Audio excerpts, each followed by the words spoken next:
n'hésitez pas à vous rapprocher.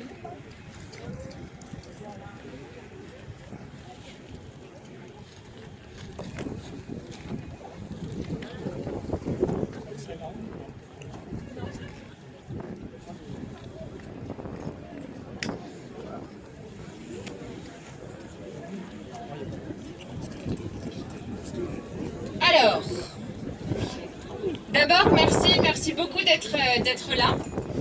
Pour replacer un peu le contexte de notre rassemblement, aujourd'hui nous sommes le 26 avril et c'est la journée nationale de mobilisation Retour sur Terre, stoppons les projets injustes et polluants près de chez nous. Face aux élections dans lesquelles nous n'avons pas vraiment confiance, nous devons lancer un signal de résistance fort. Nous ne plaçons aucun espoir dans des changements institutionnels du système et aujourd'hui, nous devons être le moteur du changement. Il nous reste 3 ans pour agir, dit le GIEC. Il est temps de prendre des mesures politiques fortes pour limiter les émissions de gaz à effet de serre, pour préserver la biodiversité, pour préserver la vie ici et ailleurs. Nous sommes ici à Langoët aujourd'hui pour dénoncer la filière porcine et le système agro-industriel.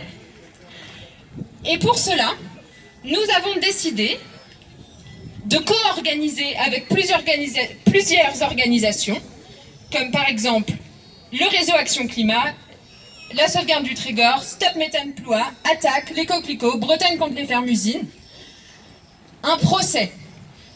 Un procès par contre que nous prenons en cours. Nous n'avons pas assisté à tout le procès. Aujourd'hui, c'est l'audition des victimes. Aujourd'hui, c'est le moment où on entend la défense des victimes. Et pour mener à bien ce procès, je vous demande d'accueillir chaleureusement notre juge et notre présidente du tribunal, Madame la Présidente.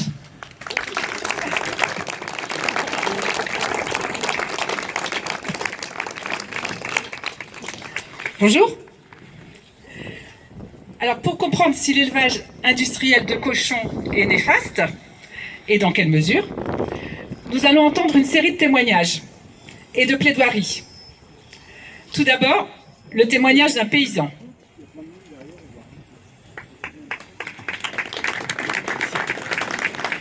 Bonjour.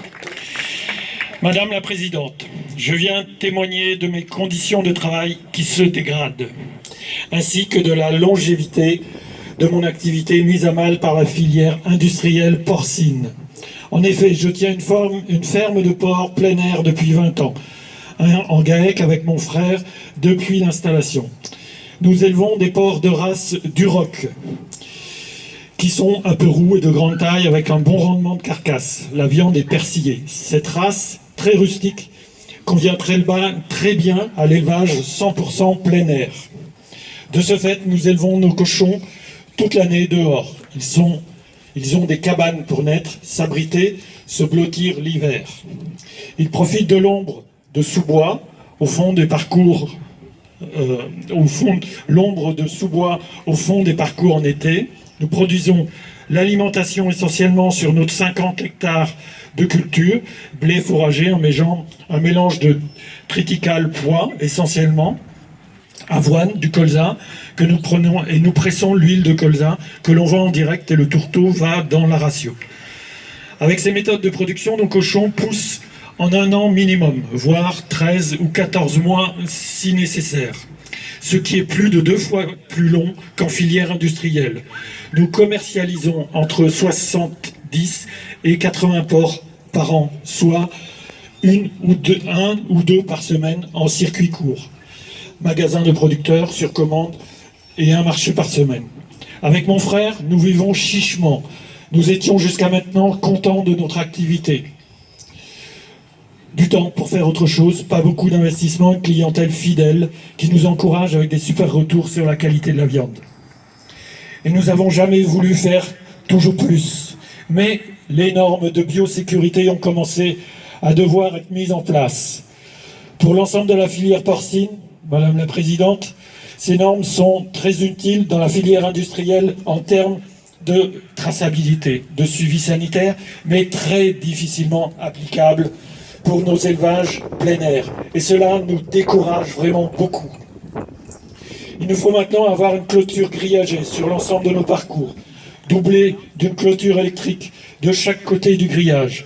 Gros investissements financiers pour notre structure. Et quelle galère à entretenir. De plus, il nous faut des zones d'élevage spécifiées, un cahier de traçabilité des visiteurs en prenant leurs coordonnées, interdire nos chiens sur la ferme, une entrée de ferme différente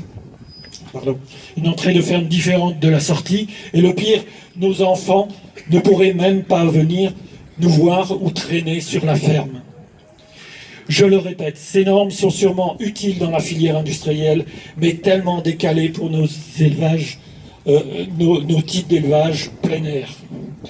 La mise en place des fameux triples protections de parcours est destinée à éviter le contact avec les sangliers qui pourraient être porteurs de peste porcine africaine. Une maladie qui fait trembler la filière industrielle. On peut la comparer à la grippe aviaire chez nos collègues volaillers. Une fois de plus, pour nos collègues volaillers de plein air, le ministre leur a demandé pour la 2e année consécutive d'enfermer leurs bêtes 7 mois sur 12, voire 9 mois sur 12, pour ceux qui sont sur des territoires côtiers. Tout comme nous commençons à nous décourager. Des collègues ont récemment arrêté leur activité dans l'Ille-et-Vilaine et le Finistère, car ils ne voient pas le bout du tunnel, avec une perte de sens envers leur métier. Et le scandale est que de l'autre côté, quand la filière industrielle porcine est en crise, le gouvernement la rend floue à coût de millions d'euros, 240 millions d'euros récemment, et que l'on continue à laisser passer des projets d'agrandissement en port industriel en plein contexte de crise. Avec mon frère, nous estimons participer à l'économie du territoire, ainsi qu'à la transition agroécologique. Depuis 20 ans, nous sommes dans un système visant l'autonomie de la résilience. L'autonomie et la résilience. Et nous sommes, c'est sûr, bien plus résistants aux flambées de matières premières que la filière industrielle, tout en répondant à la demande sociétale. Pour finir, nous voyons bien que le modèle agricole dominant met à mal la filière plein air, en dégoûtant les porteurs de projets de s'installer en plein air, mais reçoit des millions d'euros d'aide pour un système à bout de souffle. Madame la Présidente, j'espère que votre jugement aidera à en finir avec le système de production industrielle.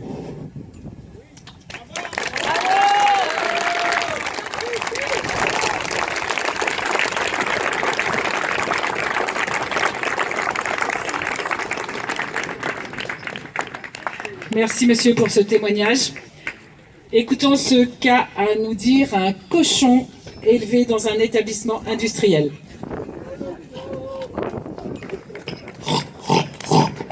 Salut tout le monde. Pardon, j'ai oublié. Bonjour Madame la Présidente. Je suis un cochon. Enfin, pas vraiment un cochon à part entière. Moi et mes congénères sommes des esclaves, dont la vie se déroule dans un univers concentrationnaire, si on peut appeler ça une vie.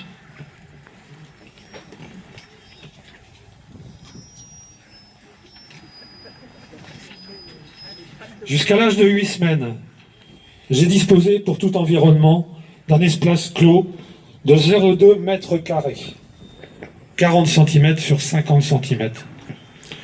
Comme on m'engraissait, il fallait bien pousser les limites.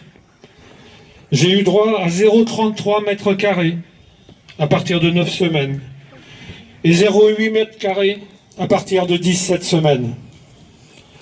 À 1 mètre carré après 21 semaines et à 1,2 mètre carré depuis que je fais plus de 110 kilos.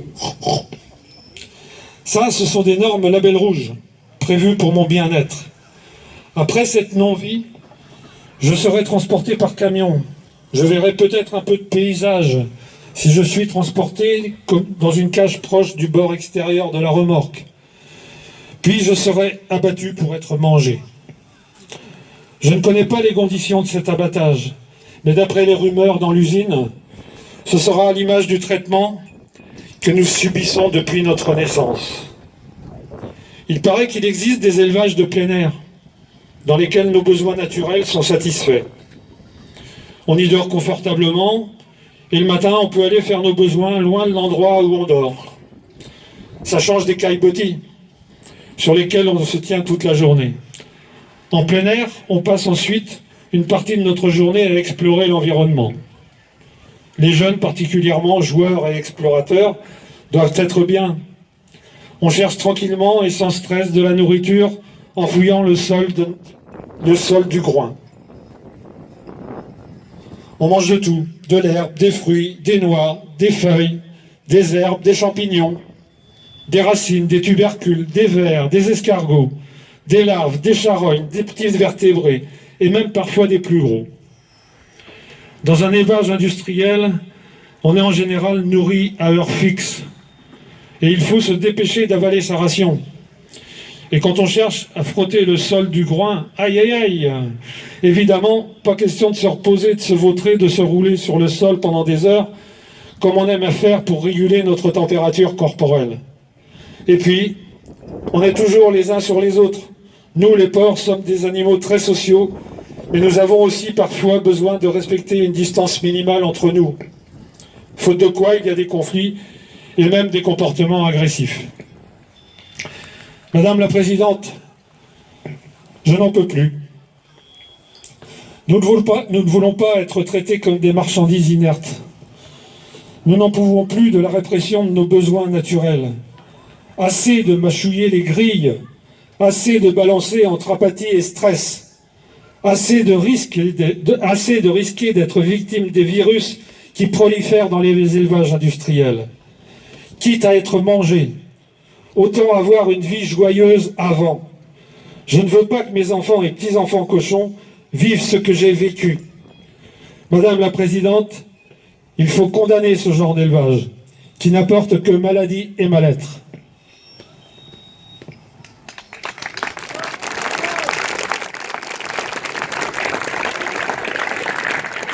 Je vous remercie.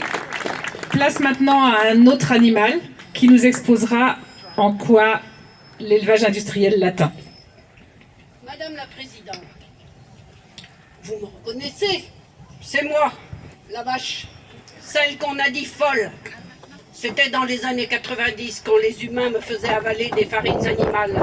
Mais je mange de l'herbe, moi. De l'herbe. Ils ont dû arrêter, ça les rendait malades eux aussi. J'ai adhéré, voilà 2 ans, à Stop Méthane Ploie. Une petite asso qui m'a prise pour emblème.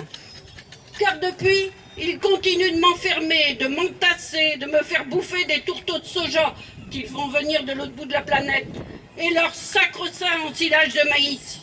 Ce maïs gourmand en eau et en engrais qui envahit nos campagnes et me fait sacrément péter. J'avais entendu dire pourtant qu'ils ne voulaient plus que je pète. Retournement de situation. Il faut que je produise du méthane. Un gaz à effet de serre 25 fois plus polluant que le CO2. Oui, monsieur le méthaniseur. Vous avez bien votre place parmi le rang des accusés. Mon lait ne les intéresse plus. Ils cultivent mon caca. Ils mélangent ma noble bouse à une sauce immonde et une bonne dose de maïs. Toujours lui. 15% qu'ils disent, mon œil. La matière organique se change en gaz, ça fume de partout, méthane, CO2, ammoniac, protoxyde d'azote. Reste la sauce, allez hop, dans les champs. De quoi stimuler nos algues vertes sur nos belles plages. Bon, évidemment, pour tout ça, il faut m'entasser encore un peu plus. Pas question de disperser ma bonne bouse dans les champs. Direct dans les tuyaux. Mes bouses, je les répartissais harmonieusement sur les prés. Barre de coupe à l'avant, épandage à l'arrière, comme dit André Pochon, un homme sensé celui-là. Pas besoin d'engrais chimiques, ni de digesta. Je ne les comprends pas. L'herbe, personne d'autre que nous ne la mange. Pas vous les humains en tout cas. Ça pousse facile en Bretagne. Un beau petit mélange de trèfle blanc, si bon pour mon lait. Et de raisin. Eh bien non. Il faut qu'ils dépensent, qu'ils s'endettent, qu'ils souffrent. Ils ne voient pas les prédateurs qui se cachent derrière les subventions et les promesses. Engie, Total Energy et tous leurs petits copains de l'agro-business qui s'emparent de mon herbe, de votre bonne nourriture, de notre eau. Au secours! Allez, je suis trop bavarde. Je vous passe la parole, à vous les mangeurs de viande.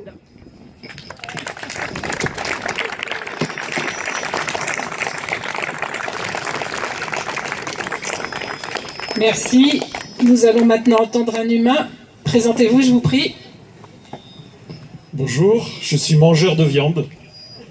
Bonjour Madame la Présidente, je suis un mangeur de viande. J'aime me régaler de bonnes choses. Pas que de viande, je fais, comme on dit, 5 fruits, 5 légumes par jour. Je fais attention à ma santé. Je vous ai dit que j'aimais les bons produits. Les viandes goûteuses des animaux qui ont une alimentation saine et variée, qui ont été nourris au lait maternel, qui ont pris le temps de grandir tranquillement en plein air.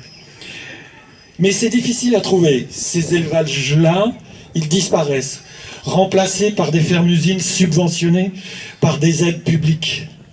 Mais moi, je ne veux pas manger de viande d'usine boostée à coups d'antibiotiques, d'OGM, d'aliments pesticidés. J'ai du mal à croire que c'est bon pour la santé. Et qui peut croire que les humains sont à l'abri des virus? Qui, maintenant, trouve dans les élevages industriels des conditions propices à se multiplier, muter, se recombiner, passer la barrière de l'espèce et se retrouver chez l'humain? La vache, tout à l'heure, disait qu'on l'a rendue folle. On a vu les conséquences. Le Covid, bel exemple de zoonose. Et la grippe porcine, la transmission d'animal à humain, déjà, elle existe. La transmission d'humain à humain est redoutée par l'OMS. Et on joue avec le feu. En plus, l'OMS a officiellement classé la viande rouge, le porc est inclus, parmi les cancérigènes probables et les viandes transformées, comme la charcuterie, les nuggets, les cordons bleus, parmi les cancérigènes certains. Selon l'OMS, il faut donc en limiter la consommation. Des scientifiques et des nutritionnistes aussi affirment que pour être en bonne santé, il ne faudrait pas manger trop de viande. Que pour remplacer les protéines animales, on peut se tourner vers les lentilles ou les pois chiches, associés à des céréales complètes. C'est bien, c'est économique. Alors je comprends que j'ai vu des brochures dans le cartable de mon neveu qui expliquent pourquoi il faut manger de la viande. Mais pas de brochures expliquant comment manger autre chose. Elles ont été distribuées par la maîtresse après une sortie pédagogique à la ferme. La directrice a expliqué qu'elle avait été contactée directement par un interbev, l'interprofession du bétail et de la viande, et que c'était une sortie tout frais payé. Chez le médecin aussi, il y a des brochures gratuites, bien manger pour bien se nourrir, ou bien manger quand on est enceinte, qui sont signées par le Centre d'information des viandes. Et cette campagne de pub est organisée par Inapor, qui s'appelle Let's Talk About Pork. Ma sœur Juliette craque pour la couleur rose des cheveux de sa fille, qui est tellement heureuse de ne se priver de rien et de manger du porc. Elle est fan aussi d'Estelle, l'influenceuse qu'on voit sur les réseaux, la fille à côtelette.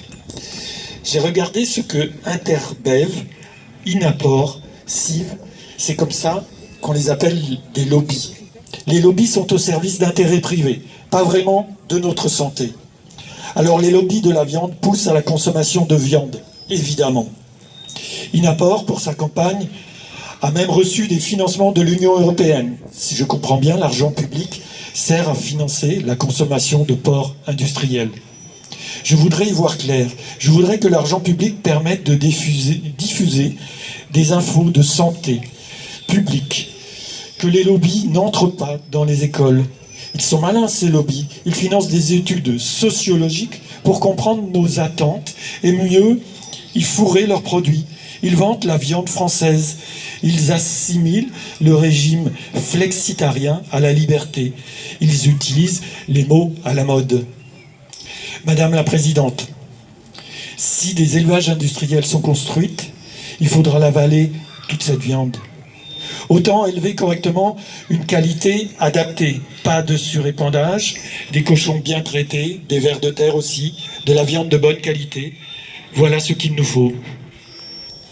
Les pouvoirs publics ont une responsabilité, un rôle à jouer, celui de nous informer de façon claire et indépendante, celui de subventionner les filières saines. Je veux qu'on nous donne les clés pour savourer la vie et être en bonne santé. Merci.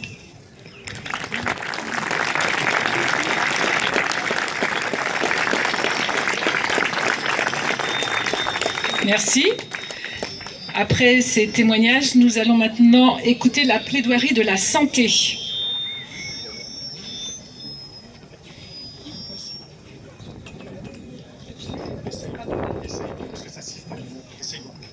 Madame la Présidente.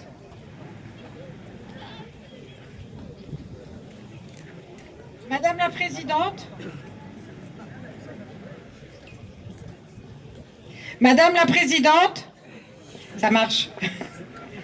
Madame la Présidente, je suis la santé des êtres vivants, de tous les êtres vivants, des humains, des animaux, des plantes. Le projet d'agrandissement d'une porcherie industrielle à Langoite m'inquiète. En effet, ces porcs sont nourris dans les usines de tous les céréales qui viennent de pesticides et d'OGM venus du bout du monde. À l'heure où les scandales sanitaires sont fréquents, ces animaux destinés à nous nourrir, à nourrir nos enfants, à nos aînés, ne correspondent plus à la demande du consommateur. Pour ces raisons, nous refusons, Madame la Présidente, de mettre en danger notre santé, celle de nos enfants et de nos parents. Nous refuserons tout projet de ce type. La résistance à la malbouffe et au mal-être animal s'organise.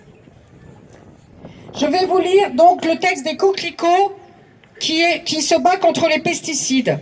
Les pesticides sont des poisons qui détruisent tout ce qui est vivant. Ils sont dans l'eau de pluie, dans la rosée du matin, dans le nectar des fleurs et l'estomac des abeilles, dans le cordon ombilical des nouveau-nés, dans le nid des oiseaux, dans le lait des mers, dans les pommes et les cerises.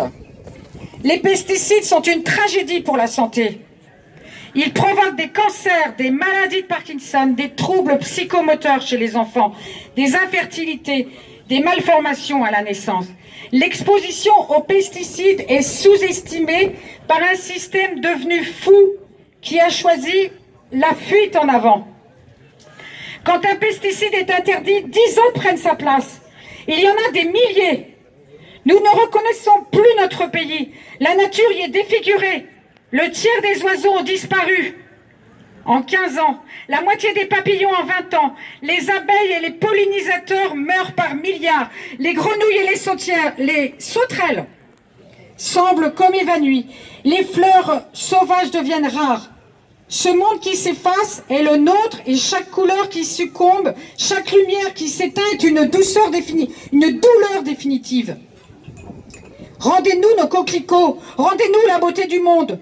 Non, nous n'en voulons plus à aucun prix des pesticides. Nous exigeons, Madame la Présidente, protection. Nous exigeons à nos gouvernants l'interdiction de tous les pesticides en France. Assez de discours, des actes.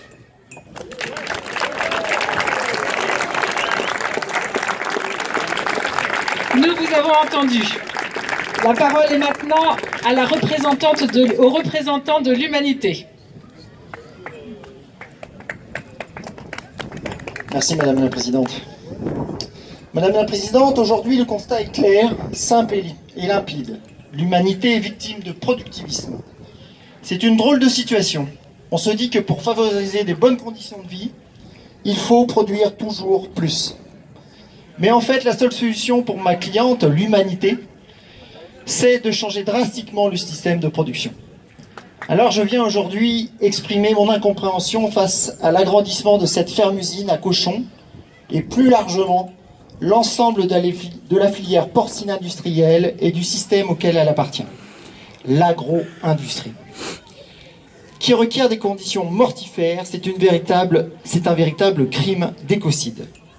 Madame la Présidente, j'aimerais attirer votre attention sur une circonstance aggravante des crimes écocides commis à l'encontre de ma cliente. que je rappelle, c'est l'humanité. En effet, l'humanité est toujours privée de sa souveraineté. Dans nombre d'endroits, la démocratie n'est pas une évidence. Or, en Bretagne, l'État est complaisant. Ici, à Langoat, elle est bafouée et en est réduite à une illusion. Je m'explique en 2 points. D'abord, les études d'impact qui reçoivent des avis favorables ne sont pas complètes. Il manque entre autres, dans l'étude de Langoat, une approche des effets cumulés du projet avec d'autres projets connus. Les quantités d'azote émises dans l'air. Le projet n'est ni conditionné par l'acceptabilité du milieu, ni par l'état quantitatif et qualitatif des ressources. De plus, aucun programme de réduction de la consommation ni de protection des ressources n'est présenté. L'enquête publique relative au projet, censée éclairer l'avis favorable au nom du préfet, comporte des observations du public sérieuses qui n'ont pas été prises en compte. À quoi sert ce procédé d'enquête publique ? Est-il censé favoriser l'exercice de la souveraineté locale pour plus de démocratie ? Ou bien sert-il simplement à en donner l'illusion ? On se demande quand on constate, comme ici, que l'avis majoritaire des contributions est balayé sans considération. Mon deuxième exemple portera sur l'expérience de la Convention citoyenne pour le climat. Pour rappel des faits, l'Assemblée citoyenne, après information et rencontre avec des experts agronomes, a élaboré un programme ambitieux de réappropriation du modèle agricole. Le programme prévoit un revirement massif des exploitations vers l'agroécologie, avec une volée de réformes qui permettront une production majoritairement agroécologique d'ici 2050. Cette projection va clairement à l'encontre des grandes instances financières agricoles. Ce projet d'extension de porcherie va clairement à l'encontre des recommandations de la Convention citoyenne pour le climat, et donc dans le sens des instances agricoles productivistes. On voit donc ici que les responsabilités politiques répondent davantage aux organismes financiers qu'à la société civile. La présence de ces organismes financiers dans les sphères de l'État caractérise l'existence d'un lobby qui prive ma cliente de son libre arbitre. Nous devons à ma cliente de nous battre pour l'amélioration de la qualité des eaux, la préservation des milieux et pour protéger sa santé. Mais non, la filière porcine est soutenue par des aides publiques. Les élevages intensifs et hors sol se multiplient, tout en baissant leurs coûts de production. Dans un premier temps, les affaires vont bon train, c'est l'occasion d'investir dans l'immobilier, par exemple. Dans un second temps, les prix du porc baissent localement sur le marché mondial à cause de la surproduction et entraînent la chute des filières d'élevage de taille modeste, ici et jusqu'aux autres au bout du monde. C'est la crise et il est temps de faire pression par des manifestations musclées. Le lobby reçoit alors des aides publiques qu'il redistribue au sein de la filière. Les élevages peu enclins à la course de l'industrialisation sont évincés. Les exploitations deviennent de plus en plus grosses et industrielles et on recommence. Par conséquent, nous requérons le démantèlement de l'agro-industrie et de son lobby. De plus, nous demandons en dommages et intérêts la restitution à ma cliente du pouvoir de décider démocratiquement de sa destinée. Merci.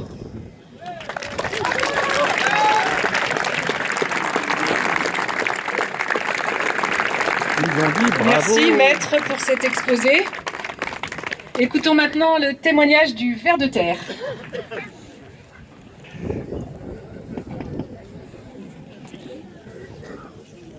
Madame la Présidente, vous comprendrez aisément que le ver de terre n'a pas pu se déplacer.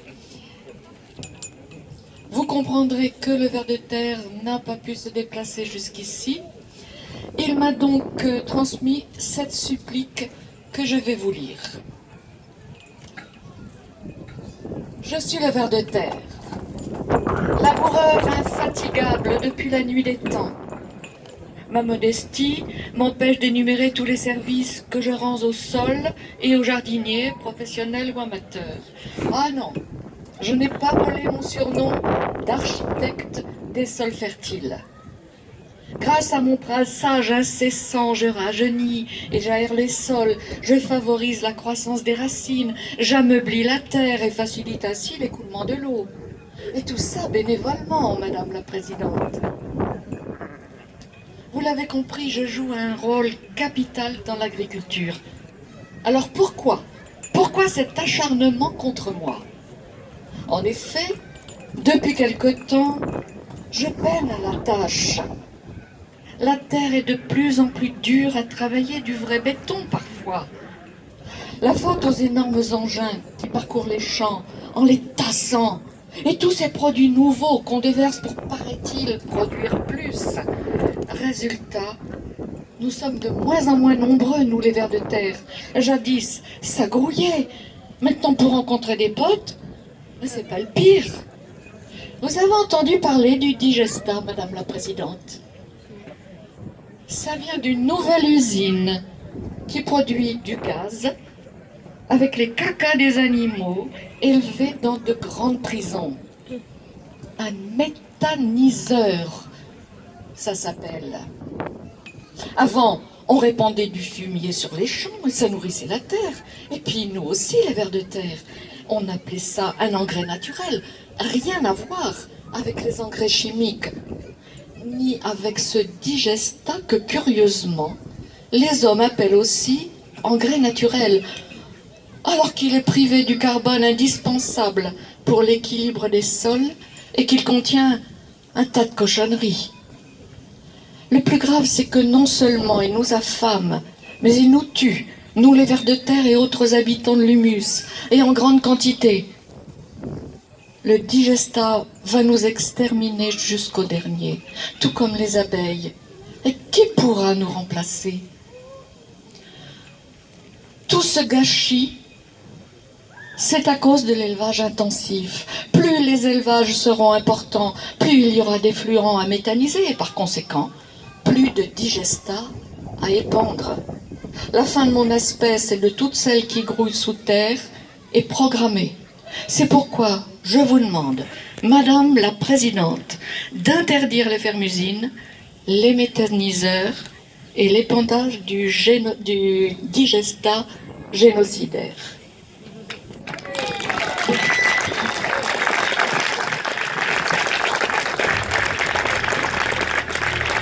Merci d'avoir été le porte-parole du Ver de Terre. Je demande à l'avocat de la biodiversité de prendre la parole.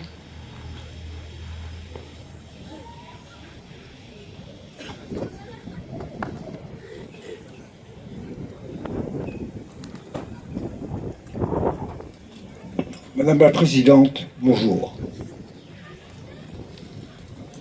J'ai voulu venir ici non pas seulement témoigner, mais défendre la biodiversité, celle qu'on ne voit pas et qui souffre, mais pas seulement, qui meurt. Je suis ici le défenseur de la biodiversité aquatique et marine. Et j'ai voulu, par cet enclos, montrer justement par où passe tout ce qui pourrit et détruit le milieu aquatique. Cet enclos est un enclos, nous a dit monsieur le cochon, d'un cochon de 22 semaines, 1 mètre carré. Vous avez dans cet enclos la maison du cochon. Alors imaginez, là-bas, c'est la cuisine. À l'arrière, c'est les toilettes. À moins qu'on imagine que les toilettes ne soient tout simplement que en dessous. Et que tout ce qui est produit par un cochon de 22 semaines, et vous imaginez les dizaines de milliers qu'il y a ici, et les dizaines de milliers qu'il y a ailleurs, va verser progressivement jusqu'à la rivière, et les rivières jusqu'à la mer. Chaque cochon qui chie est un cochon industriel qui pollue. Alors, les résultats ne se font pas attendre. Vous l'avez entendu tout à l'heure, Madame la Présidente, vous l'avez dit, il y a eu ici des personnes qui ont expliqué comment l'agriculture industrielle fait souffrir. L'agriculture industrielle est celle qui progressivement tue par tous les ingrédients qu'elle met dans la terre et qui de la terre vont à la rivière et de la rivière à la mer. Et donc, c'est ce résultat de cette pollution qui est ici devant vous. Parce que les rivières sont d'abord très sérieusement polluées. Et qui se souvient, personne bien sûr, de cette description des rivières que fait le premier encyclopédiste breton, le sire de Robien. En 1756, voilà ce qu'il dit des rivières. Les bords de toutes ces rivières bretonnes présentent aux yeux une verdure charmante, couverte de toutes sortes de plantes aquatiques, et leurs eaux semées de diverses espèces de joncs, de toutes sortes, de glaïeuls, de prêles, de sparganium, de cochlearia britannica, de caquil, d'alcine littoralis, etc., de nymphéa, de macle et autres plantes propres des rivières. Elles servent en même temps de retraite au fond des eaux et justement, elles sont les habitats des poissons. Et la liste des poissons, elle est donnée. Ici, des tanches, des brochets, des perches, des brèmes et des hardons. Où sont tous ces poissons dans nos rivières? Disparus. Demandez aux pêcheurs. Quand ils trouvent des truites, ce sont les truites d'importation qui ont été mises dans la rivière. Et c'est peut-être les derniers poissons qui supportent justement le produit de cet élevage industriel. Mais ce n'est rien à côté de tout ce que subissent, Madame la Présidente, les espèces des estuaires et du littoral. Et donc, dans la réserve naturelle de la baie de Saint-Brieuc, par exemple, réserve naturelle, vous savez ce que ça veut dire? Eh bien, c'est la longue litanie des animaux qui disparaissent. C'est tout simplement un jus putride que l'on peut voir ici, qui est le produit de la décomposition des algues vertes, qui s'appelle l'hydrogène sulfuré. Et vous vous doutez bien que quand un sanglier est capable de mourir, quand des hommes sont morts dans ces espaces-là, vous vous doutez bien que l'habitat est déjà définitivement détruit. Et donc, vous avez ici la liste, Madame la Présidente, de toutes les espèces qui devraient vivre. Le défenseur de l'humanité nous a dit tout à l'heure qu'il fallait effectivement penser aux hommes. Effectivement, il y a des hommes qui sont morts.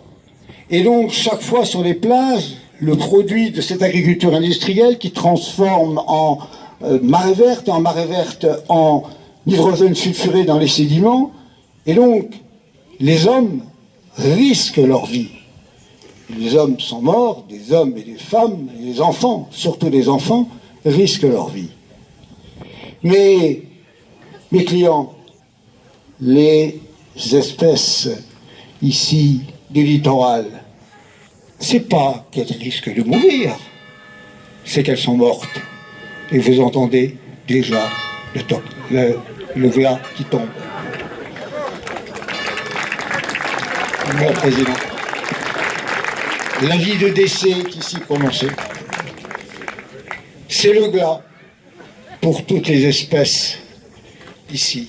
Alors je peux en nommer quelques-unes de toutes ces espèces qui vivent dans le sable, qui vivent dans les vases des estuaires, qui sont des milieux extrêmement riches, édistes diversicolores, morts pour l'agriculture industrielle.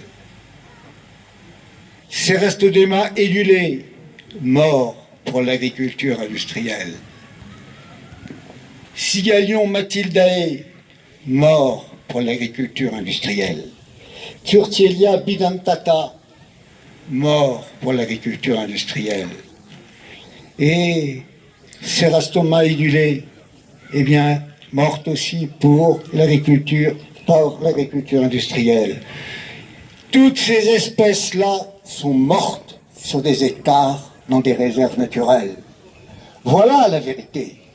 Une réserve naturelle qui est chargée de préserver la biodiversité et qui tue, Madame la Présidente, les espèces vivantes. Alors, comment ne pas s'offusquer de voir si brillants élus politiques, premier effectivement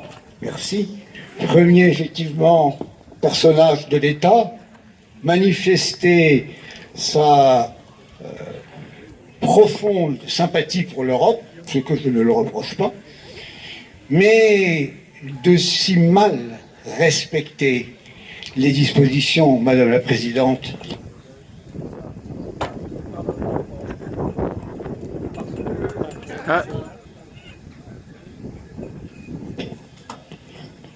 parce que toute cette biodiversité qui meurt, ce n'est pas conforme aux institutions européennes.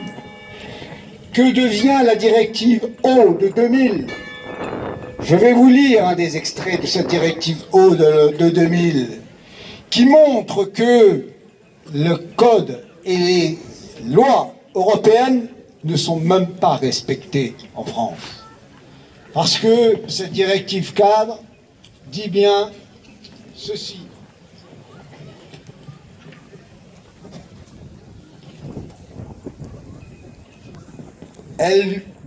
La directive cadre pousse les États, engage les États à contribuer à atténuer quels effets?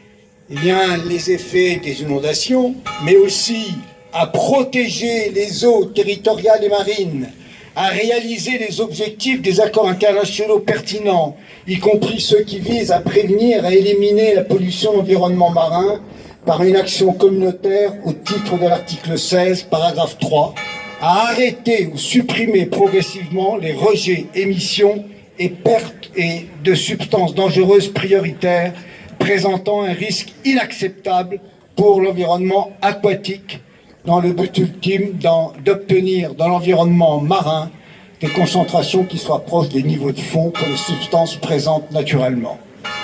Donc, la directive cadre interdit des avis de décès tels qu'on vient de les donner.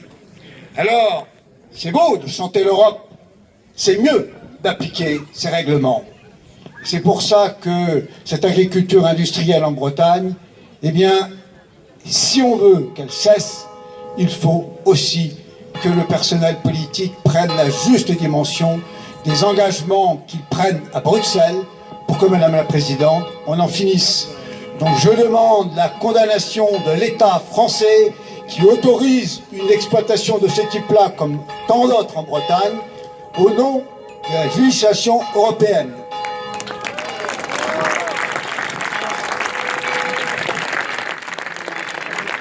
Merci, Maître, pour cet exposé illustré.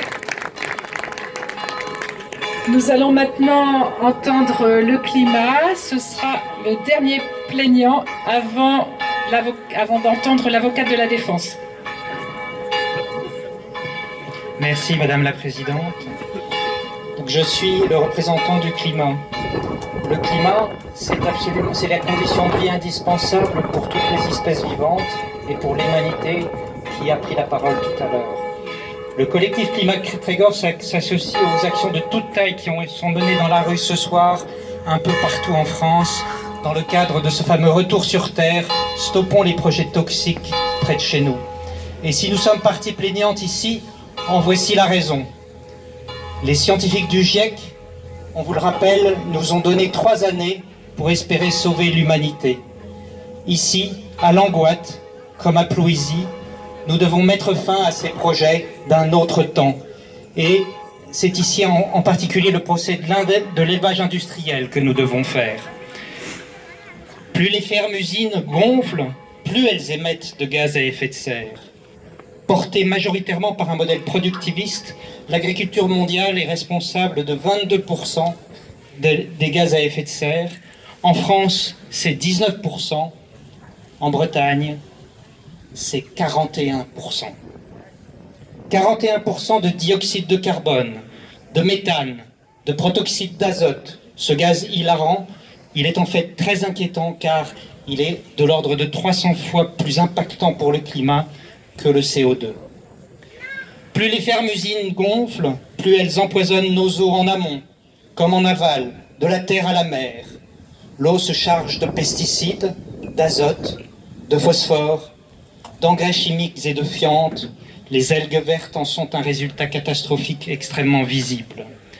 Plus elles gonflent, ces fermes-usines, plus elles gonflent et plus elles consomment de céréales cultivées sur des surfaces immenses au détriment du développement d'une agroécologie paysanne et solidaire en Bretagne et partout dans le monde.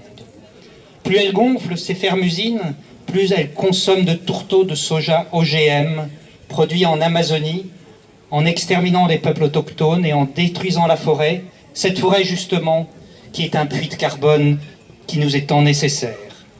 Quand les Pays-Bas et la Belgique projettent de diminuer de 30% leur production porcine, ici, certains veulent l'augmenter de 30% justement. Les exploitants agricoles sont réduits au rang de sous-traitants suréquipés, mais aussi surendettés. Croyez-vous que cela fasse leur bonheur ?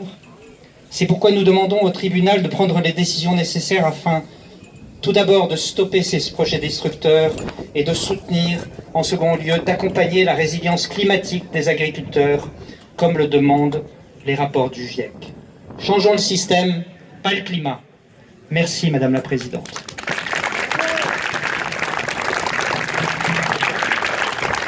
Merci.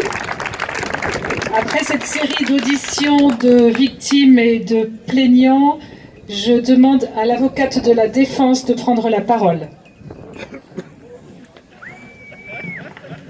Bonsoir.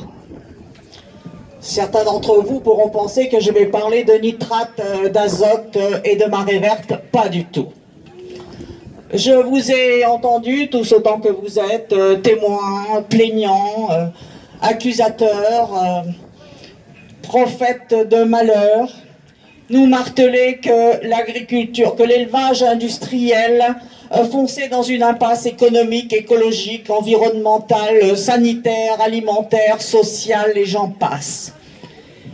Eh bien, moi, je vous fais fort de vous donner des nouvelles positives, objectives, des bonnes nouvelles.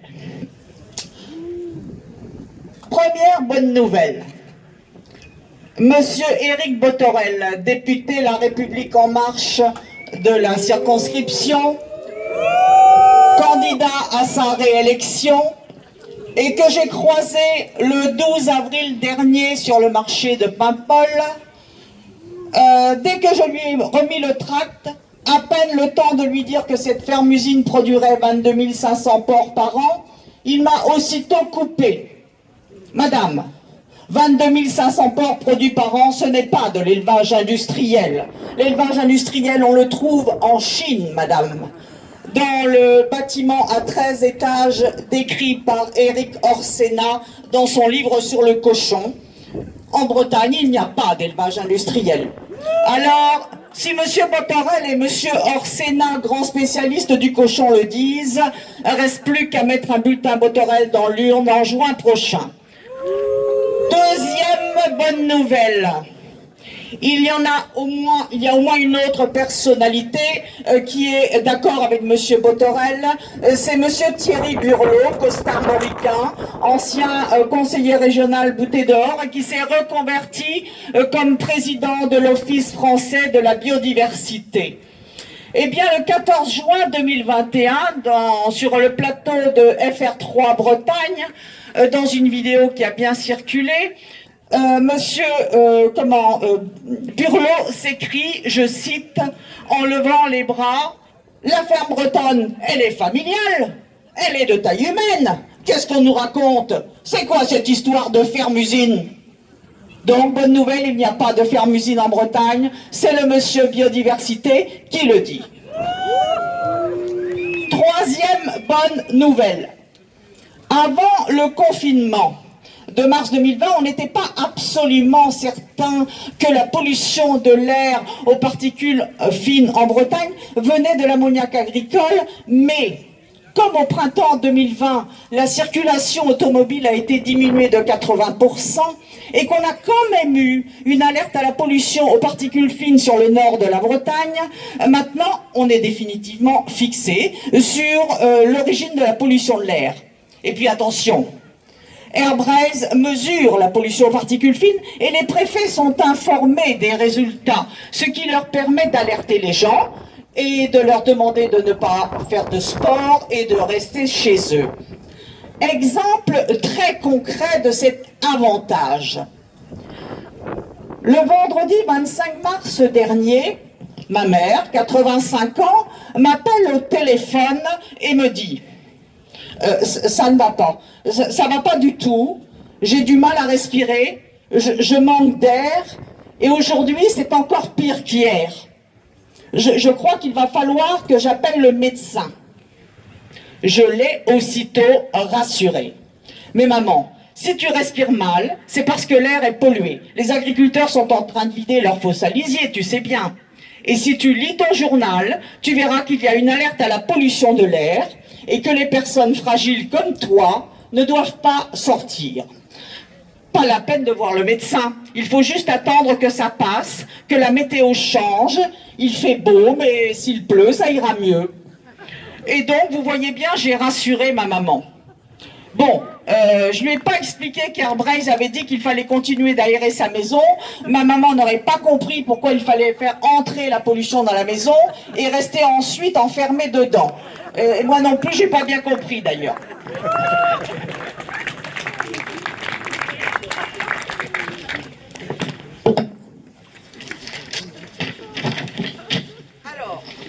Alors, même chose pour la pollution chronique diffuse de l'air littoral à l'hydrogène sulfuré qui émane des algues vertes en putréfaction au fond de la baie de Saint-Brieuc. Ça, c'est la 4e nouvelle positive.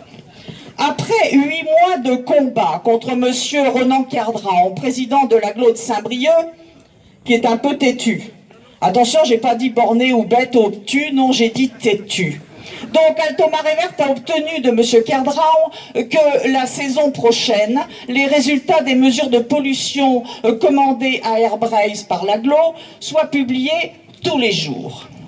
Comme ça, si des riverains d'Illion, par exemple, se réveillent la nuit avec la nausée, par exemple, ils savent si ça vient d'une indigestion ou si ça vient de l'hydrogène sulfuré, de l'ammoniac, des mercaptans et des autres gaz. C'est une bonne nouvelle, non, ça? On avance.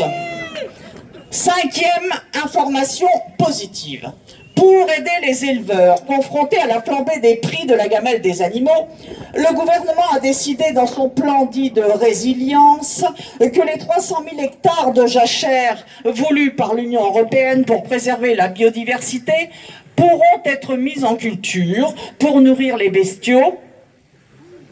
Mais attention, ces hectares resteront éligibles au paiement vert. Ben oui, quand même. Et puis, toujours dans le contexte de la guerre en Ukraine, le 21 mars dernier, les ministres de l'Agriculture de l'Union européenne ont décidé de renvoyer au calendrier grec le projet de règlement qui devait restreindre l'usage des engrais et des pesticides dont il a été beaucoup question auparavant. Eh bien, pourquoi ? Eh bien, pour ne pas faire baisser les rendements, pardi. Il faut que l'on continue, écoutez-moi bien, entendez-moi bien, il faut que l'on continue à surproduire, à produire un tiers de nourriture de plus que ce dont on a besoin. C'est la FNSEA qui le dit, je cite, pour produire assez de nourriture, pour produire assez, il faut produire trop. J'ai eu du mal parce que c'est un peu contre-intuitif et donc j'ai eu du mal à la lire cette phrase. Donc je répète, pour produire assez, il faut produire trop. Et ensuite, les surplus permettent d'embaucher des déductions fiscales lorsqu'ils servent à faire la charité aux 7 millions de pauvres qui émargent à l'aide alimentaire. Donc tout va bien, tout va très bien. Mais ce que je vous dis là, vous le saviez peut-être déjà. Par contre, ce qui se sait beaucoup moins, et c'est la 6e et dernière bonne nouvelle, c'est comment on fait pour continuer à distribuer sous l'appellation eau potable une eau qui dépasse la limite européenne de 0,1 microgramme par litre de pesticides et de métabolites, par exemple les amétolachlore ou le prosulfocarbe. Je vous explique. Si les dépassements ne durent pas plus de 30 jours par an, on considère que tout va bien, rien ne se passe.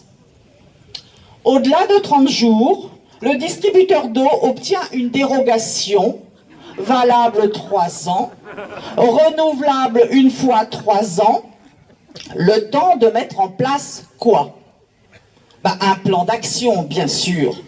Bon, en attendant, pas de panique, la fermeture du robinet n'est décrétée que si la quantité de pesticides atteint 510 microgrammes, soit 5000 fois la limite. Donc, vous voyez bien qu'il n'y a pas de problème, on n'est pas prêt de vous couper l'eau de votre robinet à cause des pesticides qu'elle contient. Que des bonnes nouvelles, quoi. Et puis, il faut quand même que je vous dise l'essentiel. Pour terminer, l'enquête publique sur le projet d'extension de porcherie de Langotte a eu lieu. Comme vous le savez, le commissaire enquêteur a étudié le dossier, il a bien étudié le dossier et il a émis un avis favorable. Parce que quand même, des efforts importants sont consentis par la profession pour se mettre aux normes. Et croyez-moi, quand le préfet prend un arrêté d'autorisation, il a au préalable vérifié sur dossier que toutes les normes environnementales, européennes, françaises, législatives, réglementaires, ont été respectées. Et plus précisément, que les bons chiffres sont notés dans les bonnes colonnes par le bureau d'études payé chèrement pour constituer le dossier. En conséquence, mesdames, messieurs, ne vous en déplaise, je ne vois pas comment monsieur le préfet pourrait refuser cette autorisation d'extension d'élevage. Merci madame la présidente.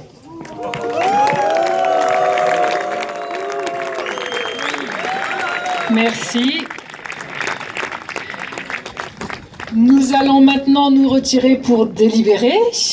Pendant ces quelques minutes, vous allez profiter d'un intermède musical avec, je crois que c'est Distribule qui est arrivé, pour quelques minutes.